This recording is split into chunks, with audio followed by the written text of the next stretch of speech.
want to say, beautiful Finian. How do you pronounce it? Finian? Finian. Finian, Yes. there we go. Of course, Finian's rainbow and all that. I will say, we met briefly yesterday, and I said hello to you, and I'm convinced, given how great acclaim you're getting as an actor, and how wildly sort of centred and articulate you are, you're sure you're not a 40-year-old midget? Like, you're definitely a kid, are you? You're Yeah, I'm definitely a You're kid. definitely 12. Yeah.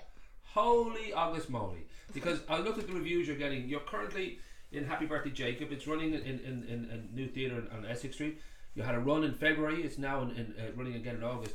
The reviews have been spectacular. Would you, at your age, and you've had a good bit of experience since 2014, you've been acting regularly, would you kind of know when you're doing a play or when you're doing a production, oh, this one's really good, everyone's going to love this? Well, you kind of know that, well, it's a good script, but it's mostly up to your audience to say who's coming in, who's the reviewer. Right. And even a great show can do really bad, or a bad show can do well. Right. And you know the way it is, musicians and painters and all that, they do have feelings about their work, and they do kind of sometimes feel, oh, this is special, this is... I'm guessing this was a special feeling, because there seems to be such great love for it and such a great reaction, and the fact that it's been brought back for a second run sort of suggests that, you know, the audience too feels the same way. So I don't know for you whether you would have recognised that at the beginning, or whether it's just that joyful kind of realisation as it's on, oh, people love this, it's working. Well, there was a few nights when I was walking out and people were giving everyone compliments, and I was thinking that actually this is much better than I thought, and Nice. I didn't really expect it to get such good reviews. I knew it was good, but I didn't know it was that good. Now, 2014 you started. You were in the Helix with Les Miserables. You were Wizard of Oz, National Concert Hall. You've done TV like Elevate and all that. Right from 2014, you've been a very busy man. Is there a feeling of it of being kind of entirely your passion? Are you still making up your mind about it? Like, would you say, well, this is it, I'm an actor for the rest of my life? I think so. You have to devote your life to it, because you can't be half with acting. You have to go full. Right. Have you? There are some actors out there on the screen who are only half in. There's some actors you sort of feel they've been around for so long, they just sort of do it now as a job rather than the passion. And You have to devote to the castings. And that's it. Yeah. Well, now this passion that you have, that would have started where exactly? I know you went to Sunshine. You've been to, from an early age. You were going to different kind of classes and all that. But was there something within the family, something within your life that made you think, oh, I'd like to try this?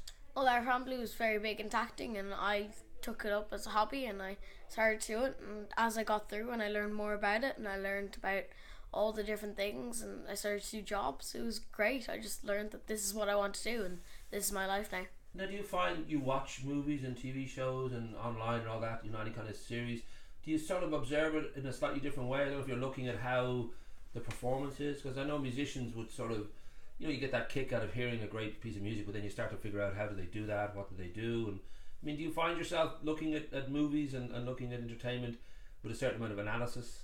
Not much at movies, but more at theatre, because theatre's there. If with a movie it's cut, let's do this again. Right.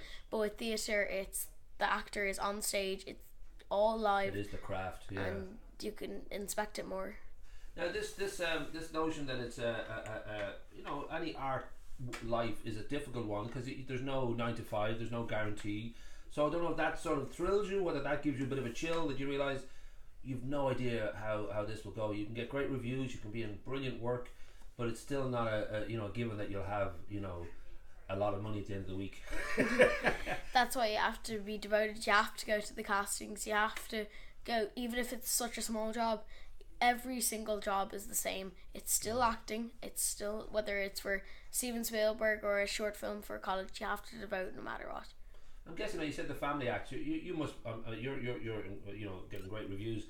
They must be jealous that here's young Finian is getting all these glorious reviews, and we didn't get those kind of reviews. So do you feel any resentment in the family? Do they look at you a little bit like, grr? It's always been like that. If anyone in this family does something great, it's always a grr. That's a good way. It's a good way to motivate you, because if you're competitive with your siblings and your mom and your dad and all that. So I should mention that you're a singer, you're a dancer, you're also you've got things like your ISA level 4 and dinghy sailor and all these skills, which is great for an actor, because who knows, you might have to ride a horse, you might have to jump off a building, you might have to be a painter. It must feel pretty much endless, the possibilities. I don't know whether you'd have a goal in mind, whether you'd like to be you know, a certain kind of actor, if that's such a thing? Like you like comedy, you like drama. I don't know whether you feel it's all up for grabs. I'd love to, whether it's either acting, whether it's on stage or behind stage, whether it's in front of camera or behind camera. Yeah. I'd love to do something in the industry, whether it's say directing or actually being the actor. Okay, but when it comes to genres, or I mean, you certainly know some of the great actors would be sort of seen to be like, you know, Laurence Olivier or John Wayne, or any of these guys have a certain kind of, they bring a certain amount of presence, and people expect a certain amount of, you know, whether it's Alec Guinness or anybody else. I don't know whether you sort of have a genre that you particularly like, or whether you see there's a hero. I don't know if you have an actor that you particularly like that you'd sort of aspire to and to be like. Well, there is this genre that I love is sort of like a happy sad, like it's especially with Happy Birthday Jacob. There's bits where you might be crying, and then there's bits where you'd be laughing your head off. Right. And an actor to aspire to, Benedict Cumberbatch. Oh, there you go. And you even said his name right. That was good. I've met him a few times. He's a wonderful actor, all right. But yeah, and a happy sad thing, I think that's generally an Irish Christmas dinner. There's crying and there's laughter and there's fights and everything goes on. So I think you've got certainly the Irish thing. We mix that up in most meetings we have with people. Which Happy Birthday Jacob balances very well. Nice. And we should say for people, we'll put the link in to go and catch this now, because it's on for the month of August. And I'm guessing if it's doing this well, I'm sure it'll be on again.